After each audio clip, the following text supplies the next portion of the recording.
Yeah. You don't know who I know. What's up, my brother? Pat Host, the What's legendary MC, straight out the streets of Brooklyn. Often imitated, never duplicated. The real, the truth. Hey, yo, man. I'm just happy to be on the best show moving right now, man. You killing it, bro. I watch you every chance I get, man. I love the show, man. The other day you had Webster.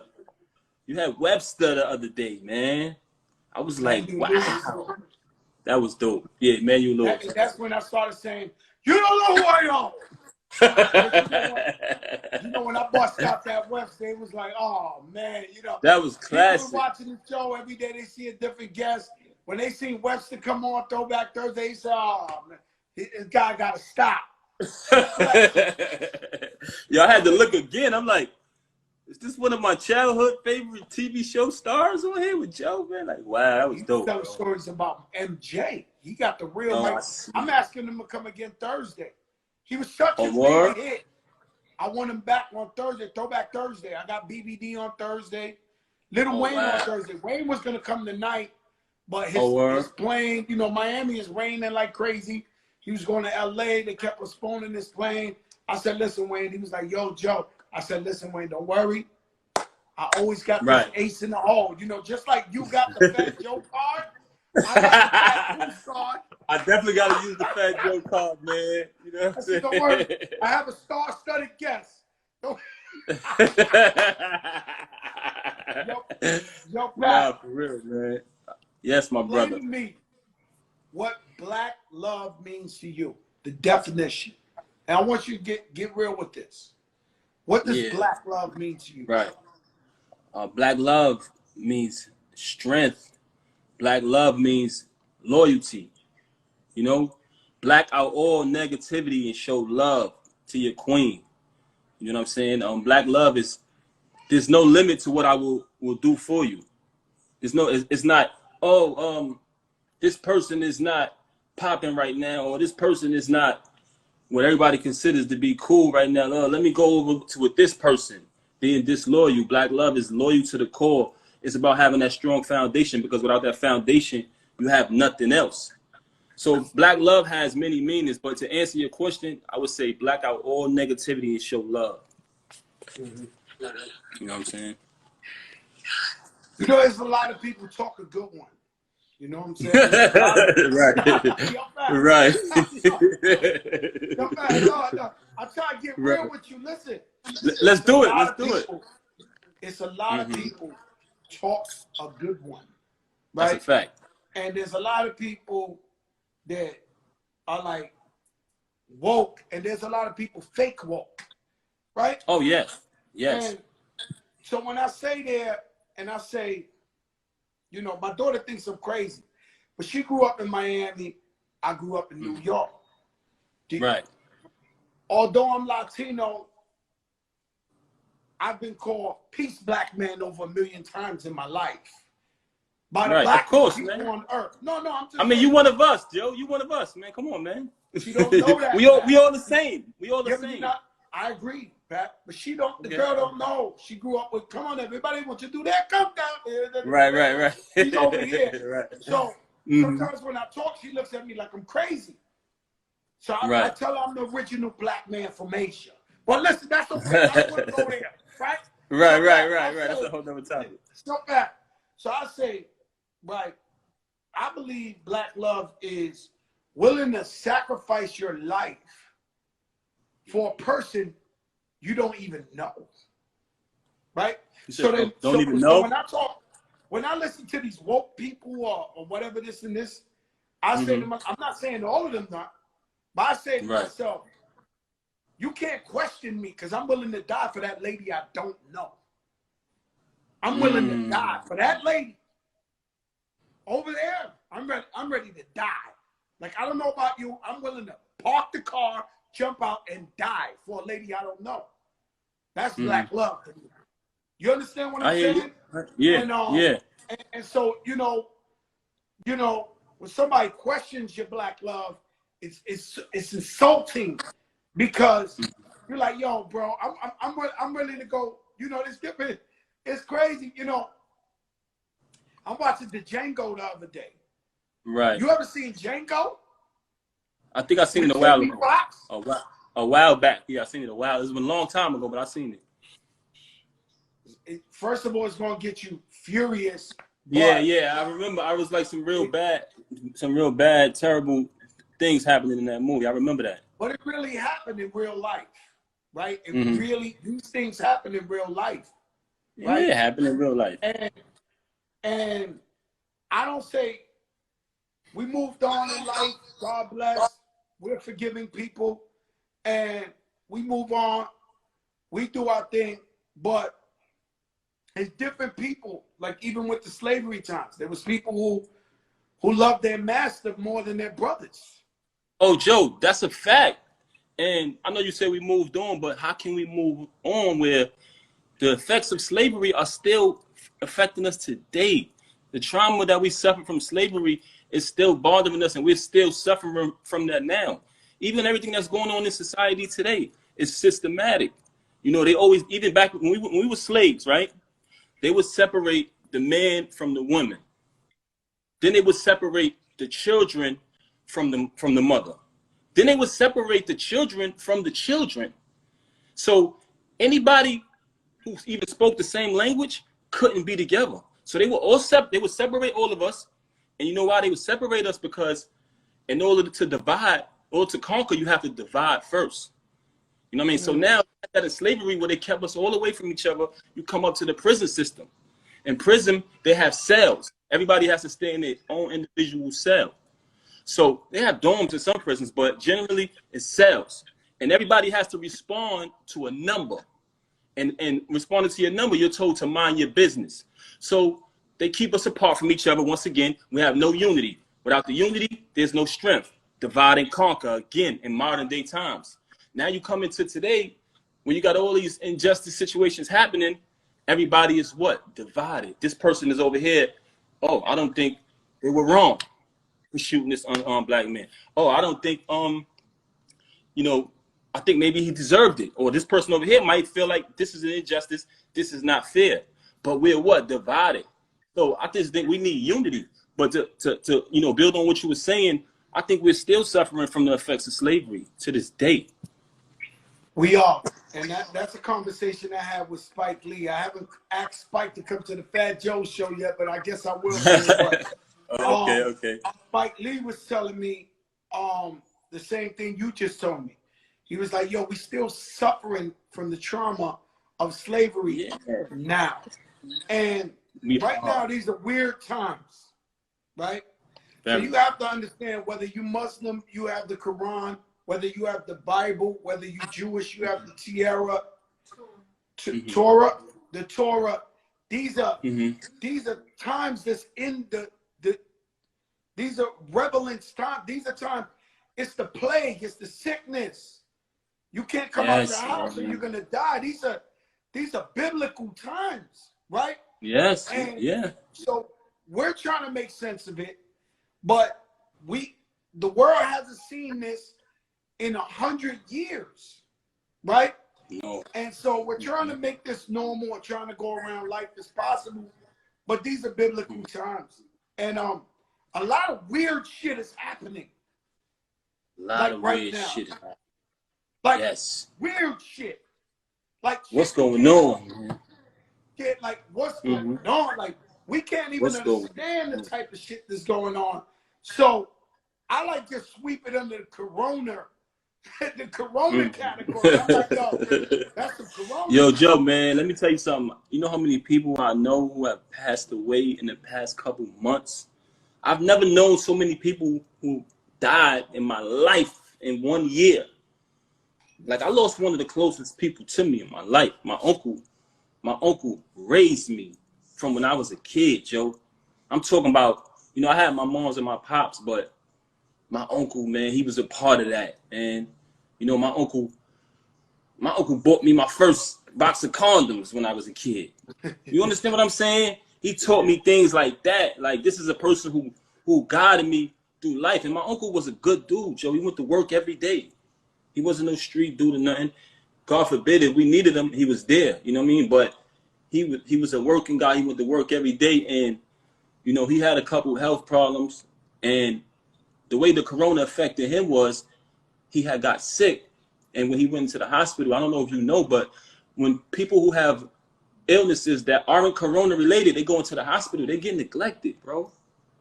You know, they just threw him in the bed and had him off to the side.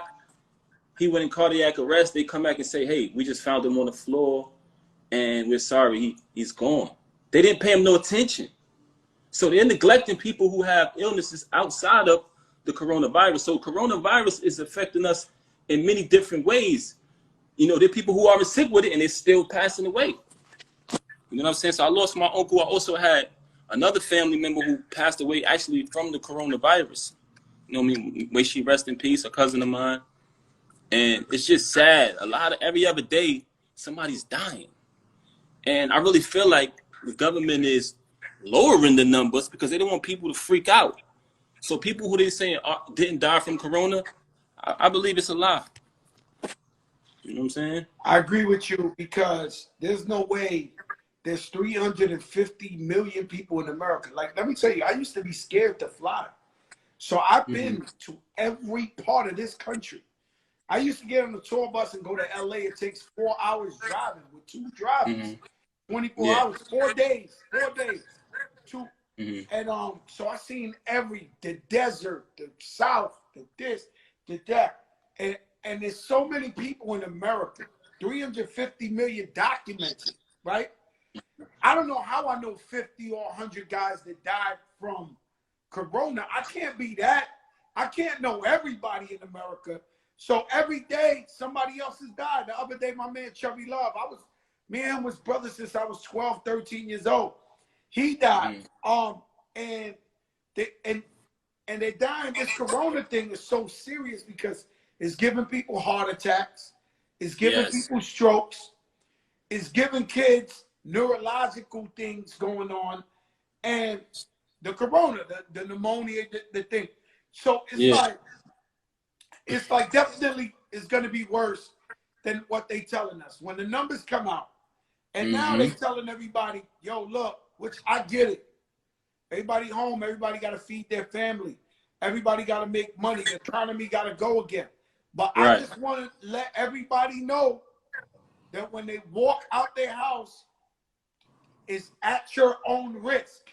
That's what's going on right now. I don't think nothing changed. I don't think much changed from when corona was first initially introduced to us. I just think the only thing that changed is people are frustrated, they're tired, they're getting impatient, and now people are starting to gain the courage to say, fuck it, I'm going outside.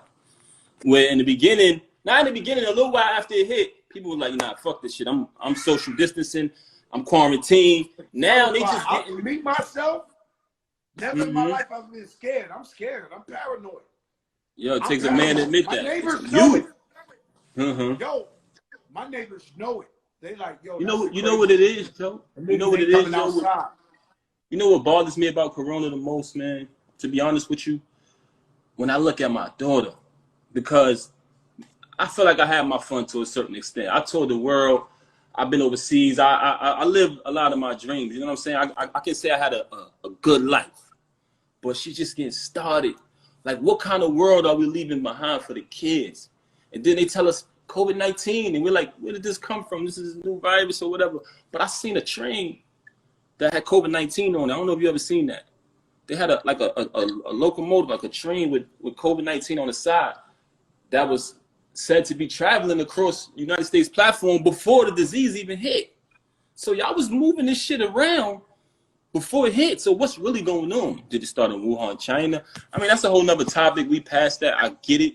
The main objective is, us staying healthy and quarantining and all that. So the shit is just crazy. That's Paposse shit right there. That's some shit when I hear your freestyles. You start talking that shit. I'm like, oh shit, that is bad, boy. Yo, Joe, I try to spread the word, man. Yo, I try to spread the truth through the music, man. All right, let me tell you something that's fucked up. They got nothing to do with corona. Right. Whenever you keep it real, forget corona.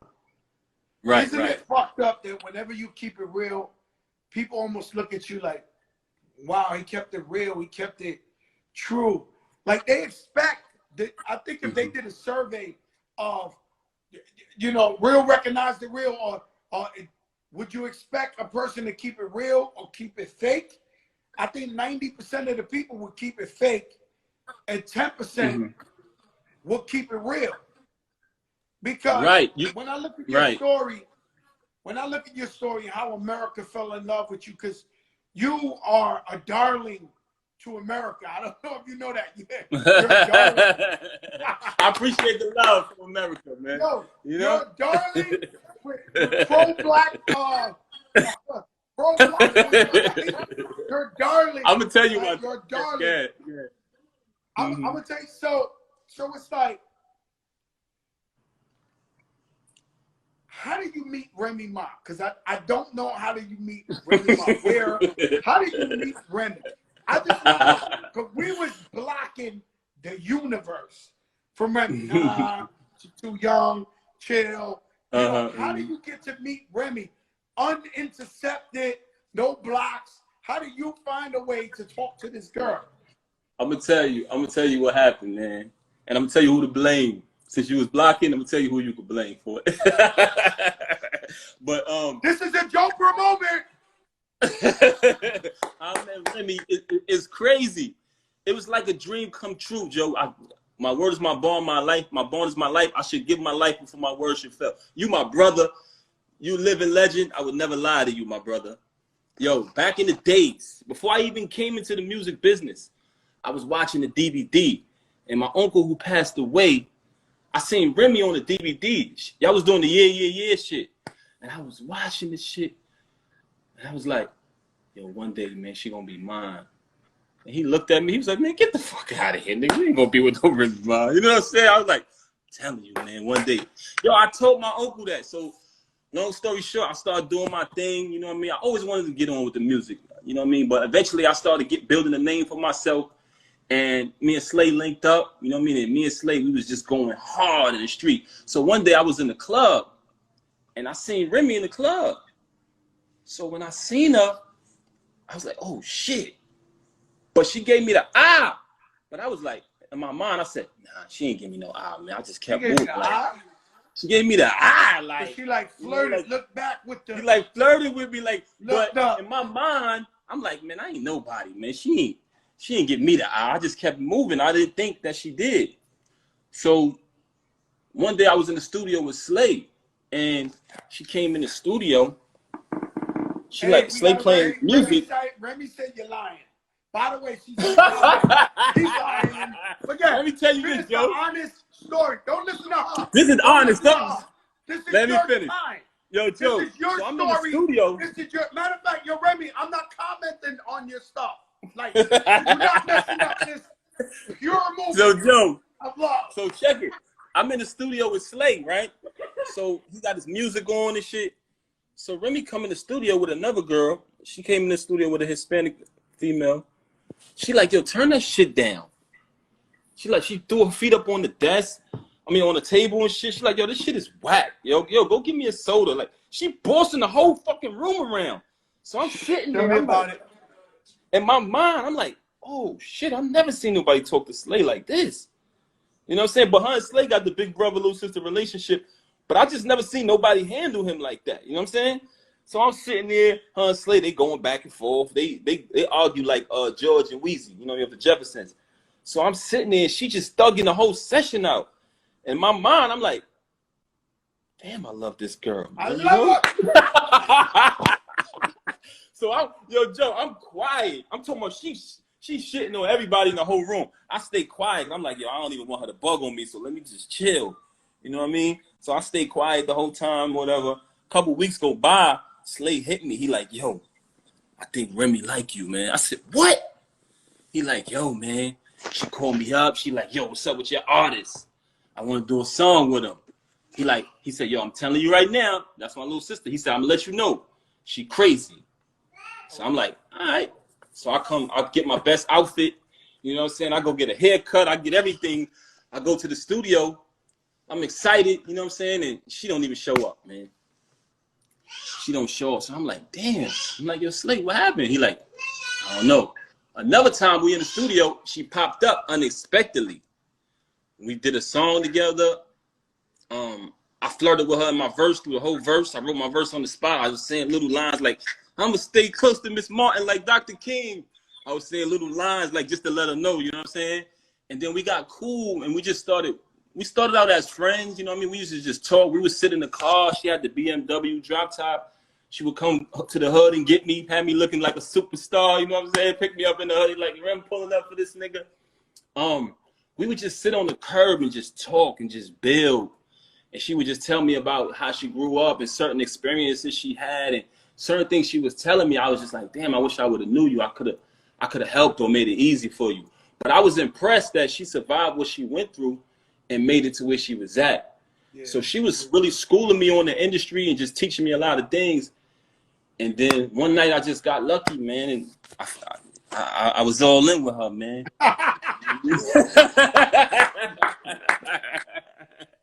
You know what I'm saying? Box condoms your uncle gave you. And 9 too. You know what I mean? I got lucky, man, and you know, we was inseparable, Joe. Me and Remy was like two of the hottest artists at the time, and we would spend the night on the curb talking in the vehicle because we didn't want to leave each other. You know what I'm saying? I had my own house and she had her own house. We didn't live together, but when it was time for us to leave each other, we were inseparable. So I knew she was special because whenever she wasn't around, I always missed her. You know what I mean? And you put it in your head, I believe that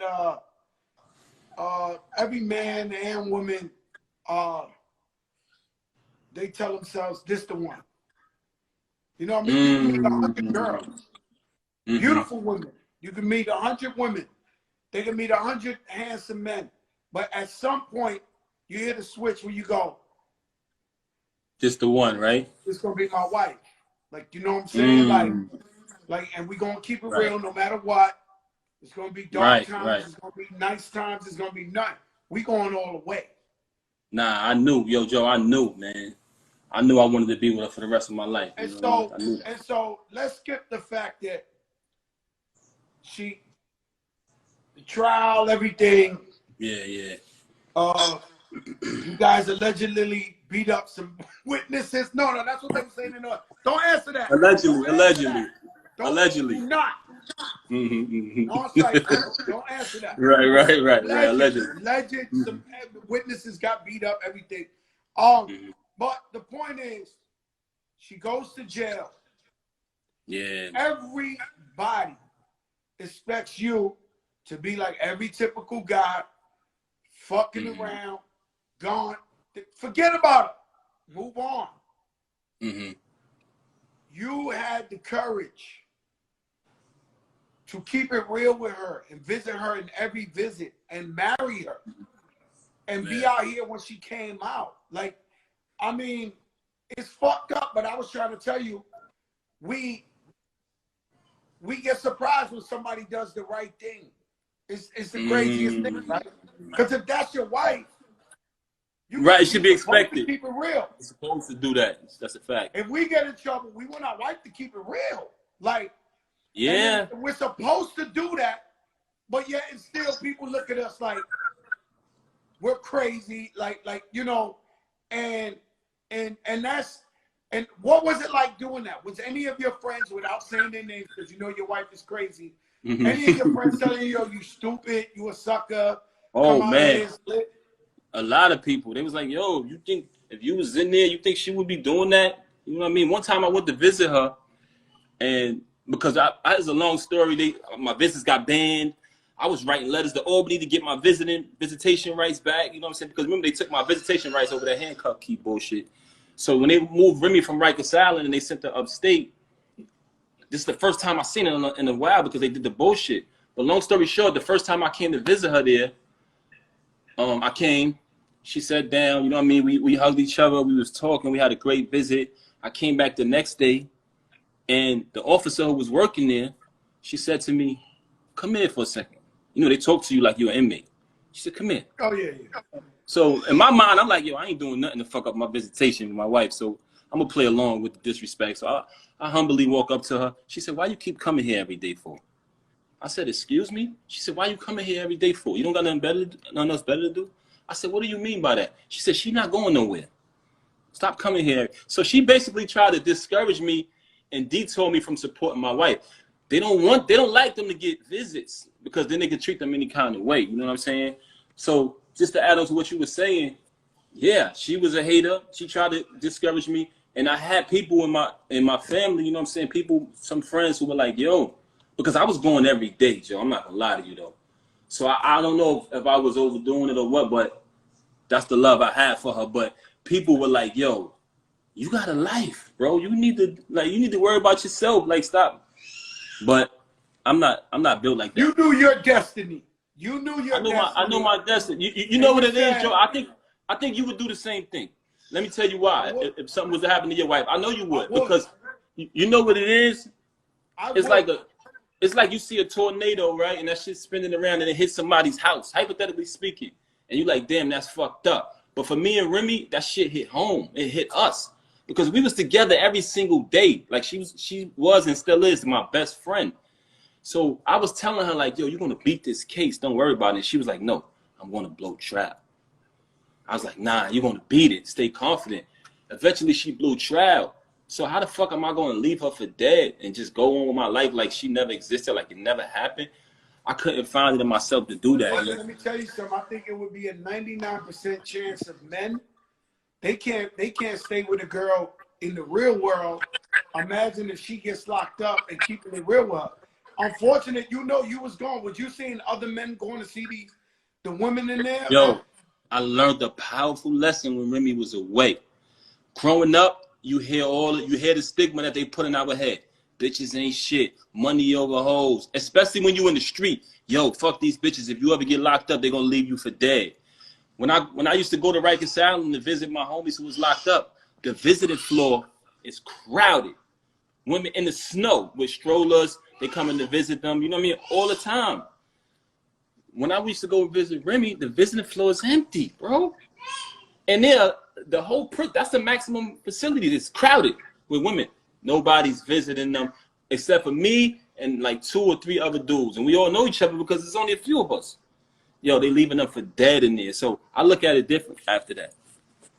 Yeah, you know how many women took time for that men wouldn't take?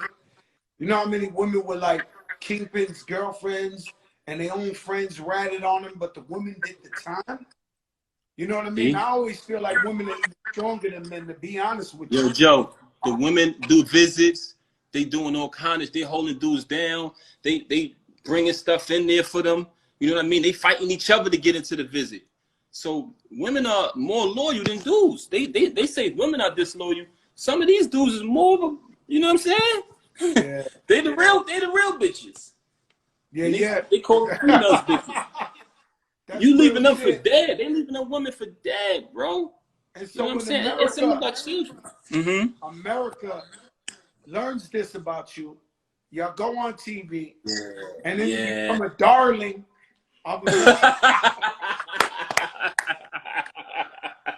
Yo, Joe, let me tell you about that, man. Let me tell you about that. Kill you because yo, Love and Hip Hop. Hate mail fan club. Yo, when Remy was away, Love and Hip Hop was reaching out. They was like, yo, we want to follow y'all story. You know what I'm saying? And you know, just document it. And I was like, hell no, man, I'm not going on that show. They throw drinks on each other. They do. So we kept curbing it. Eventually, when Remy came home, we started saying, yo, we might explore the option because they kept asking us to do the show. So I already told myself, yo, it is what it is. You know what I'm saying? So when I started filming the show, you know, I was expecting to get clowned. I was like, yo, when this shit come out, man, they're going to kill me, man. Like, they're going to drag me. Like, I was on one knee proposing, you know what I'm saying? Like, I was showing a side of me that they had never seen. They only knew Paposse the rapper. They didn't know. Truth, you love your wife. I was showing, I let them in. I was just being who I am. And I was like, it is what it is. I really don't care. Yo, that shit came out. I was waiting for the hate, and it was just overwhelming. Love started coming in. And then when they still used to have the toll booths up, I'd go through the toll booth. You'll have one dude in there. Yo, you fucking up my household, man. Where you you mean? Doing that. Yo, you got my wife with this black love. She's saying, yo, you need to be more like Papoose. You know what I'm saying? But then I see some of the ladies out there and they be like giving me praise and yo, we love the love you show your wife. They appreciate it. But some of the dudes, yeah, they be pissed off, man. They be pissed off. Or yeah, because they don't want to. They don't want to show the love. They don't want to really love their wife. They don't really want to love their family. They don't want to be like, if this ain't show you this quarantine shit where we stuck with our loved ones, ain't nothing ever gonna show you. Everybody wanna run around, wild out. This girl has said something again. Get out of here, Remy. Get out the comments. So yo, Joe, wild out. Everybody want to wild out. Yo, Joe, it's all about maturity, man. I just came to a space in my life where I can't do childish things, man. You know what I mean? It comes to a point in a man's life where he grows up and say, you know what? This is my wife. This is my queen. Area you're going to have to work on. And I don't want your crew to hate me. But I don't mind. You're still cool with the hood guys to her. Like, if I go to a Papoose party, this guy want to kill this guy. We're in the middle breaking up the fight. Like, yo, you got to, that's your next one. Like, that's your next one.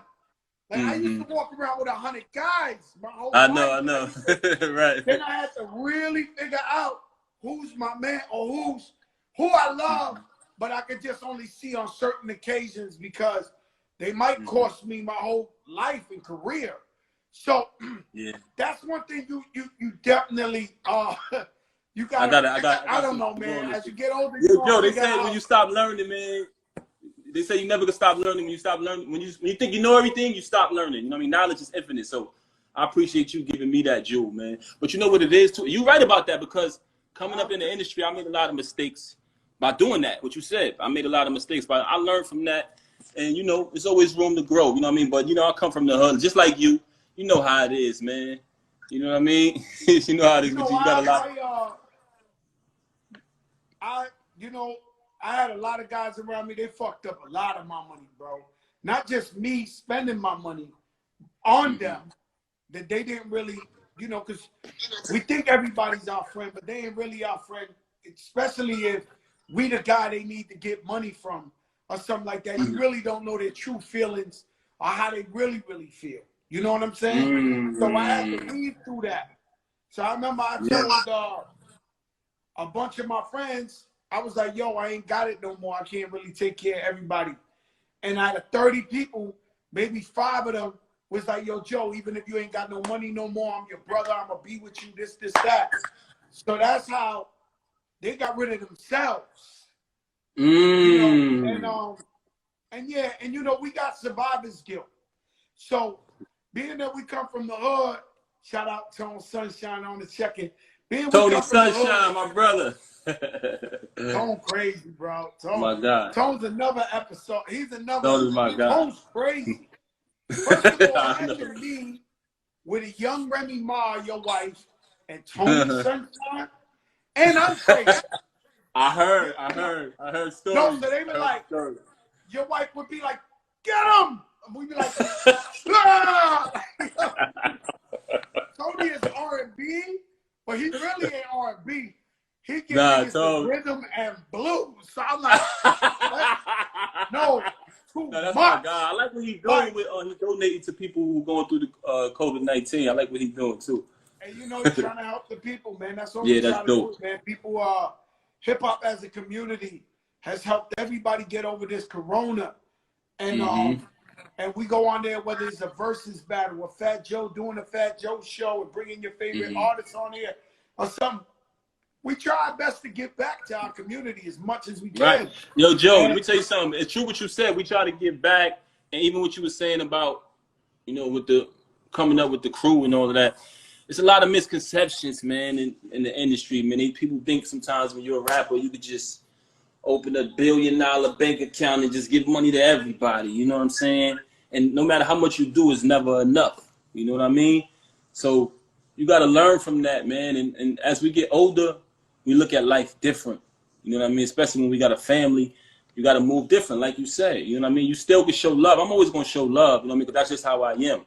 Yeah, but like you said, man, you got to know Where to draw the line. Show love. You can show love, but you gotta right. also know that sometimes when we trying to keep it real with these guys, unfortunately, some of their energy blocks the blessings.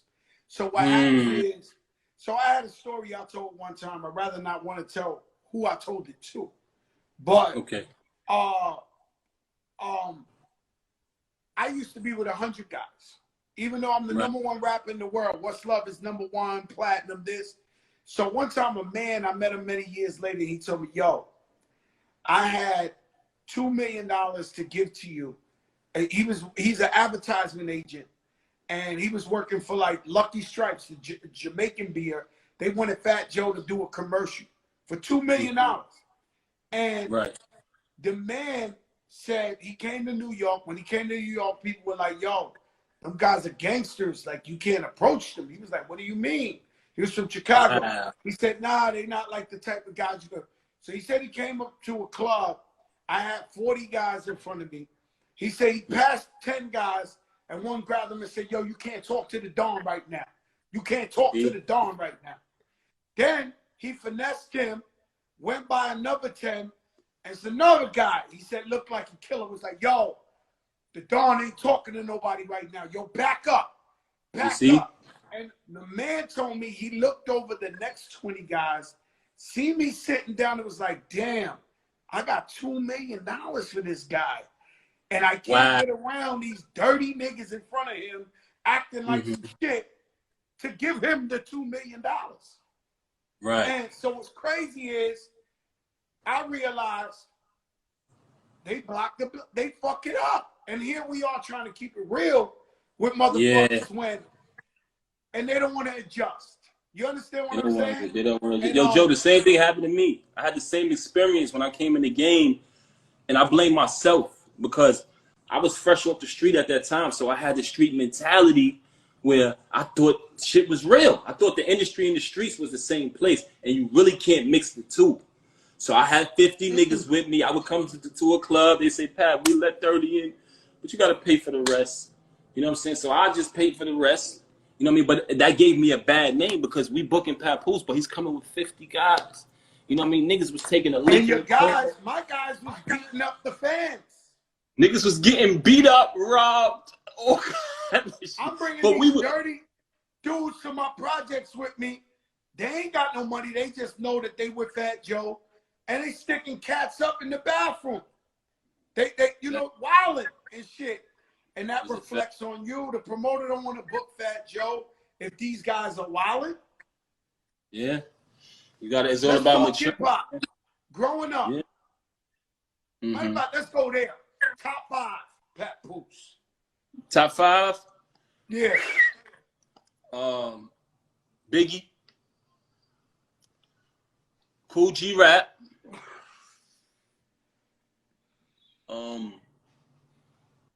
Nas. Big Daddy Kane. Pardon me, Kane. No particular order, Joe. No particular order.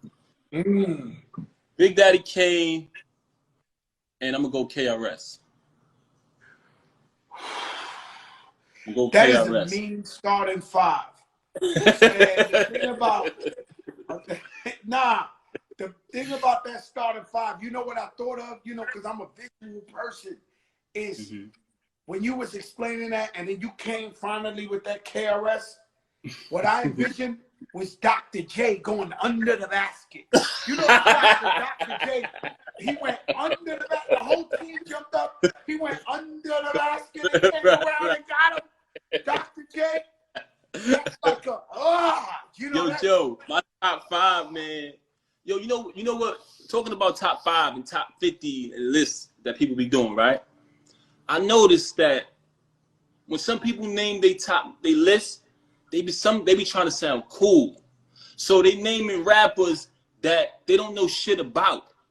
You know what I'm saying? That pisses me off. Like, I want to catch one of them doing it in person so I can say, quote a line right now.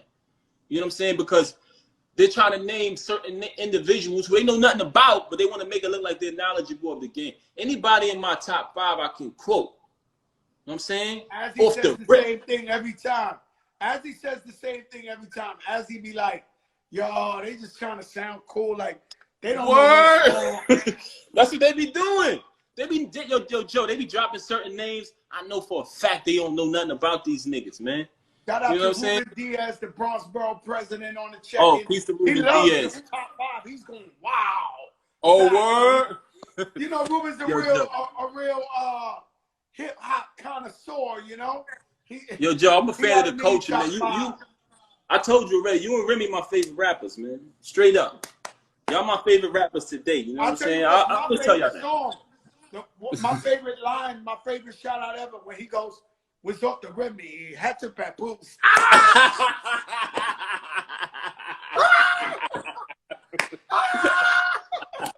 Yo, I can be in Dubai. That shit come up, "Was up the Remy." I'm looking around like. Right. Yo, that was dope, man. Shout out to him, man. Travis Scott, right? Travis Scott. Yo, I be looking around like, yeah. And my people. You heard me. You heard me. Y'all niggas don't want to. Yo, Lil Wayne just had a line too. He did something similar in his rhyme. Shout out to Lil Wayne, man. That was dope too. Lil Wayne, that's my brother, man. Yeah. I'll tell you something about Lil Wayne. Mm-hmm. And this is crazy. He's younger than me. He's my little brother. But somehow, I don't know if, like, streetwise, I don't know if Lil Wayne is tougher than me or nothing like that. But I find myself looking up to Lil Wayne. Lil Wayne is dope. Yeah, it's just weird to me because I remember one time I did an interview. This is when we don't gotta elaborate. The two females were at each other, and on the show asked me, and I said, "Yo, listen, even if Lil Wayne dissed me, baby, you turn that down, baby. It's too loud. Yeah. If he dissed me, I'ma turn around and still be like, yo, Wayne, I love you no matter what. Even if you mad at me, there's nothing you could do. I'm gonna love you." It's certain respect and love I got for him. Yeah. And so one day I was reflecting on that statement I said, because I don't say that about nobody. You know what I'm saying? I'm the warlord. You diss me, I'm dissing you.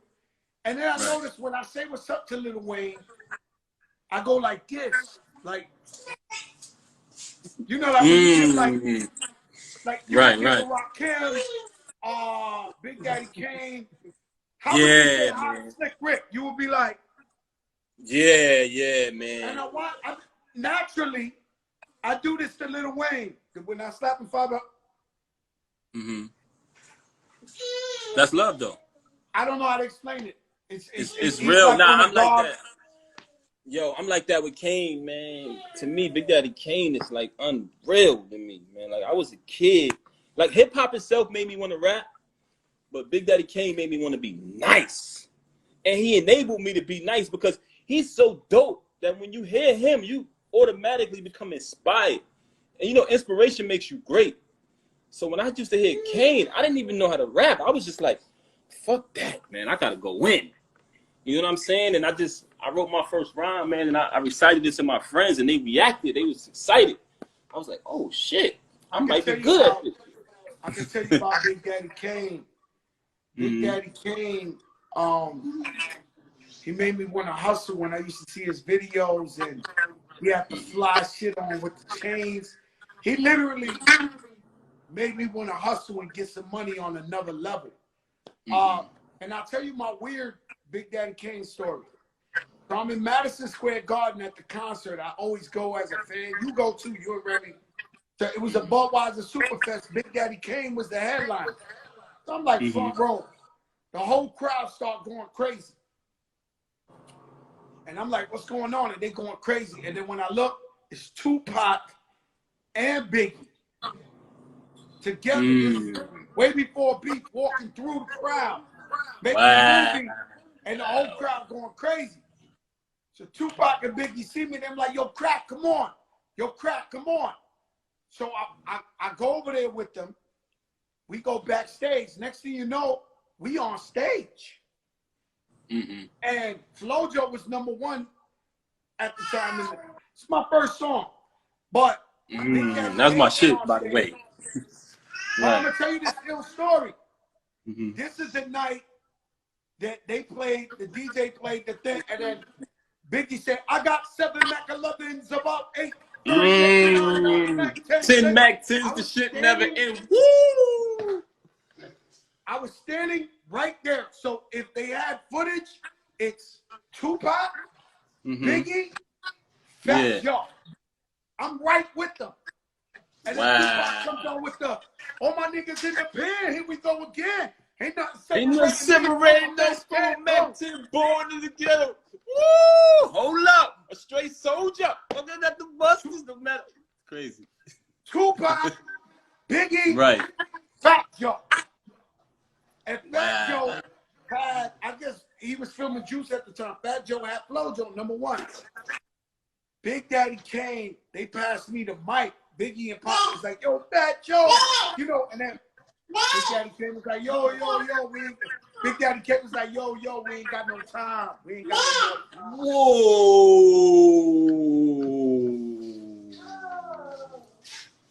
We ain't got no more time. Chill out. Why though? Why? We ain't got no more time. I'm like, Madison Square Garden. But that was a legendary moment. What Remy said?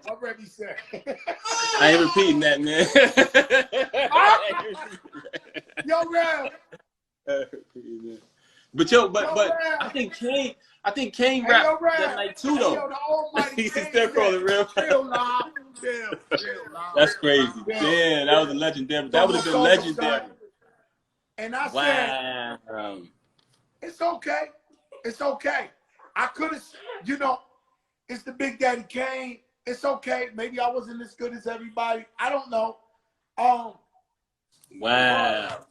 It really happened.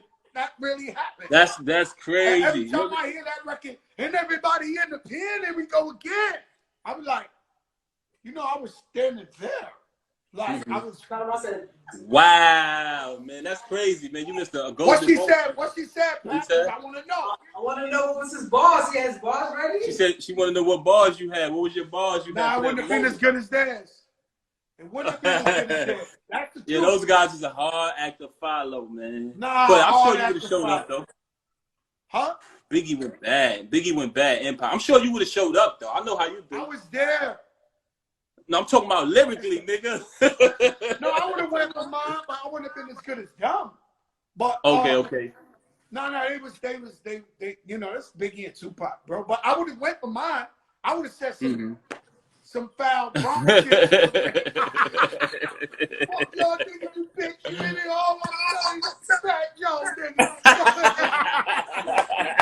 Nah, you was on your shit back then. Yo, you know my favorite song from you ever? My second favorite. Nah, man. This shit might have skipped the line, man. My second favorite song from you. My first favorite is Flojo. I'm going to say that. But my second favorite from you, man, I'm talking about this song right here that you got, my nigga. And I tell Remy this all the time. Yo, this shit will give me the courage to fight 50 niggas by myself. Lifestyle. Y'all wanna live my lifestyle. Never seen a break, never seen a crack out. On the wall with the dawn. Yo, my nigga. We had they was retreating. Yo, Pat, you know when you see the war and they fighting over the mountain and then the other side start retreating? We like, yo, we got him.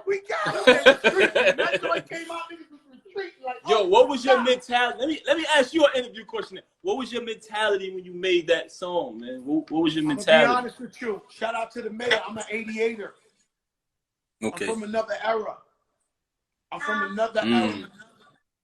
I'm from another era. On the wall with the door, had your max out. Listen, I'm from where guys showed up with Mercedes Benz, with wide body kits, with chains down to their dick, and Dapper Dan coats, and they would go out there and they would just stare at other niggas across the street like with the other fly 325 drop top Beamers. And so I said, when I wrote that song, I put myself in '88. Like when dudes was out here starting on another level. And I just had to say, y'all wanna live my lifestyle. Yo, Joe, never see that hook, man, that hook means so much to me, man. You know my favorite part, you said, bring it on and I'ma show you gangsta. Yo, I love that shit, man. That little phrase, that line right there means bring it on and I'ma show you gangsta. Yo, I love that shit, yo. That's my favorite. That's the hood's favorite. That's the hood's favorite. And it was a real time. Remy know the back. She know the back talk. You know the silent talk we don't talk about. Oh yeah, I heard all the stories. That was the time I had to come out swinging. Right. Oh, okay. yo, one time. You was talking about Wayne earlier. I had a Wayne story. I remember when he was locked up on Rikers Island. Slay called me one day. Slay was like, "Yo, Mac Main just called me. You know what I'm saying?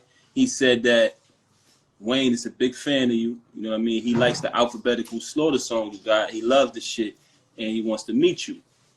So I was like, "Oh, okay, let's do it." So I was checking back with Slay. He was like, "Yo, he never got back. Mac Main never got back to him." So I was like, "Fuck it, man. I'm gonna pull this nigga on the visiting floor and see what's up." You know what I mean? I went to the island, and at the time I came, Drake was going to see him. So I was fucked. I never got to meet him. So I want you to make that introduction. You know what I'm saying? Introduce us, man, when you can, my brother. Because I would love to get Wayne on my new project. Across the street. I would love to get him on my new project, man. I mean, I'm working. He's my neighbor. He lives across the street. You don't know who I know. I know you guys got a lot of money, man. Y'all living great, man. You know what I mean? Paposse, before I leave, I gotta talk about all these police killing black men. Joe, man. So we watch some men get murdered on video every day. The latest one, this guy had his knee on the guy's neck. Yeah. And the guy suffocated. I know you rap about it a lot. What can we like how can we get action, man? Because I feel like state of awareness, I feel like people are more vocal about what's going on, and social media, we keep going. But what are we gonna do to stop? Like, what can we do to stop this? I'm gonna say this, Joe, man. How many times are we going to see a racist white cop or just a racist individual killing an unarmed black Latino man, and it's justifiable homicide? They don't even get indicted, and if they do get indicted, they don't get convicted.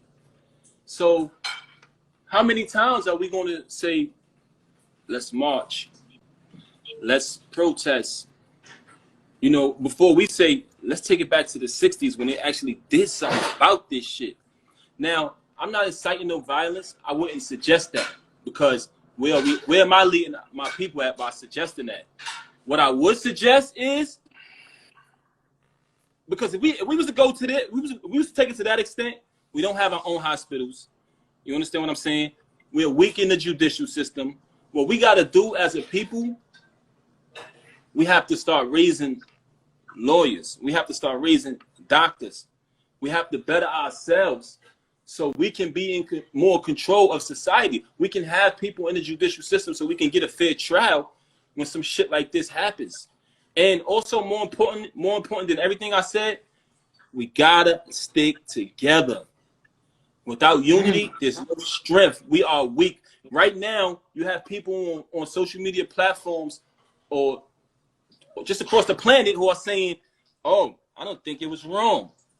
They don't see nothing wrong with it. And they don't see nothing wrong with they don't see that. You have people, if you look at a forum that's discussing what went on with that homicide, you will see certain people in there who are justified. Well, what did he do? Why did they arrest him? It doesn't matter. I mean, yo, Joe, the dude is just sitting there with his knee stopping the man's circulation, and he got his hand in his pocket like, yeah, I'm killing them. And this that is happened in Brooklyn. Yo, that this is my job. Brooklyn. This is my job to kill him. So what? That's it. That happened in Brooklyn with homeboy who died. The same exact shit. They choked him out. Same shit with Eric Garner. Same shit with Eric Garner. Coppin, Sean Bell. I'm gonna say Trayvon Martin. It doesn't stop. So how long is this gonna go on before we do something about it? So we have to put ourselves in a better position where we can fight back. Because if you look at people from other walks of life, I think you got it right. Joe, they got their own hospital. The other day I was listening to an old school mix, and let me tell you how powerful music is. And you got it though, because when I hear you rap, you consciously speaking, you talking that shit. Thank you, my brother. Thank you. No, that's a fact though. You do it way more than me. And let me tell you something. Thank you. When I'm listening to Chubb Rock, that shit. 1990, Chubb Rock jumps up on the scene with a nigga. 1990. But that's 30 years ago. He said, remember Yusuf Hawkins when he's walking. Always remember Yusuf Hawkins when he's walking. I remember that. And to this day, I remember Yusuf Hawkins. Me too. He said that on the song. And I just think we need to get louder. And you're right. We gotta raise lawyers. We gotta be more involved. And we have to vote. The problem I have when we start getting cute. Shout out to P. Diddy. I got my Ciroc in my hand right now. But we start getting cute when we start saying, yo, we don't know if we should vote. What are we getting? Yeah, we want a black agenda, Latino agenda. We tired of giving people our vote or taking our vote for granted. But at the same time, suppose you only got Trump or Joe Biden, right? Yeah. And so now's the time where we feel like, because I don't know about you, I've never seen no shit go down the way it's been going down with Trump. I've never seen no president at least. What, man? Yo, what? I've never seen a... Oh, man. This guy is like from hell. It off, Pat. But I've never seen that, like shit putting kids in cages. He don't man. He disrespected Haiti. He just called Hillary Clinton a skank. Really? I missed that, man. Yo, this guy called the next man's wife. Yo, so what I'm saying to you is, like, we gotta vote, bro. We have got to vote. And then maybe we gotta hold the leaders that are next to Biden responsible. Our black leaders, our Latino leaders that are close to Biden. Yo, we want you to do this for us because we're gonna go out there and we're gonna vote. And if they and we can hold them accountable to make sure they represent us with Joe Biden. But I don't think now's the time to be saying, yo, I don't know if we should vote for Biden or we think that bullshit. You know what it is, Joe? You know what it is? I understand why a lot of people feel like I'm not wasting my time voting. It doesn't matter. I understand that mentality because I had knowledge of self since I was a teenager. You know, rest in peace to the God born true. He taught me a lot, and I know that the system is corrupt. So a lot of people don't have any confidence in the system. They feel like they're going to cheat anyway. I get it, but for me, my experience on the planet, my own experience when I was a kid, and I looked in the back of the dictionary, and they showed all of the presidents. They were all white, and I questioned it, and I was told when pigs fly, you see a black president. And pigs flew all around this motherfucker when Barack Obama got elected. And I know for a fact that they did. I know a lot of people are against Obama. They got their opinions. I get that too. Whatever. But I know for a fact the government didn't want that to happen. So we can make a difference. Your vote can make a difference. Don't be so discouraged. I'm not voting. And the bottom line is, believe it or not, Latinos, black people, You got to act like Joe Biden is Obama. And you have to get out there and you got to vote for this man and wait online and force your friends to go. Because otherwise, you're going to look at that news that night. Yo. Good old Donald Trump. 4 more Yo, years Joe. Donald Trump. Yeah. A lot of people vote for Donald Trump on the low, Joe. On the low, they vote for Trump. On the low. They talk that shit, and when they go in there and they close that motherfucking curtain in that booth, they vote. I'm telling you, man. Shout out Kenny Burns. Nah, listen to me. Let me tell you something. I never get political because you know I got best friends. I got family. Last night I had dinner with some friends of mine. I won't say who they are. And people beyond rich. They be beyond, you know, and I know they like Trump or Republicans. And, you know, they know who I like. But yesterday we start talking politics for the first time in our life. And these are my sisters and brothers. They're beautiful people. Right. You know, anybody would say, yo, if you make a certain amount of money, you should go for Trump because he's going to lower your taxes.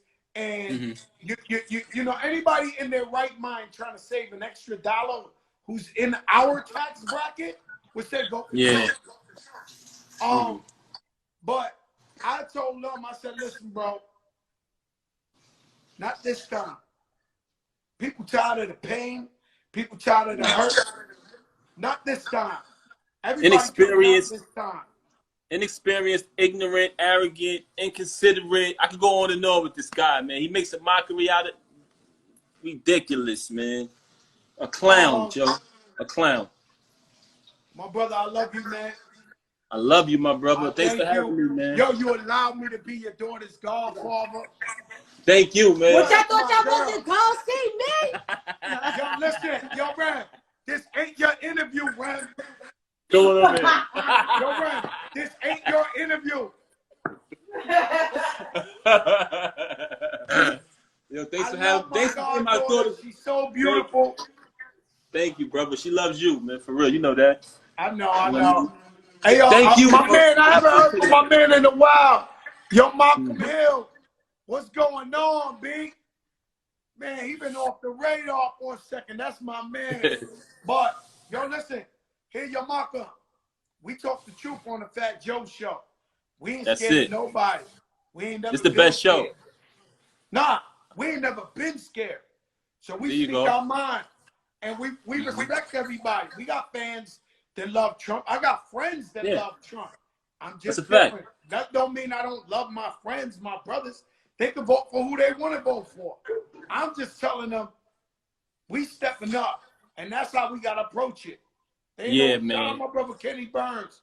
That's how we got to do it. Yo, Pap, I love you, man. God bless Joe, you. thanks for having me. I love you, my brother. You the biggest in the game. And they don't know who I know.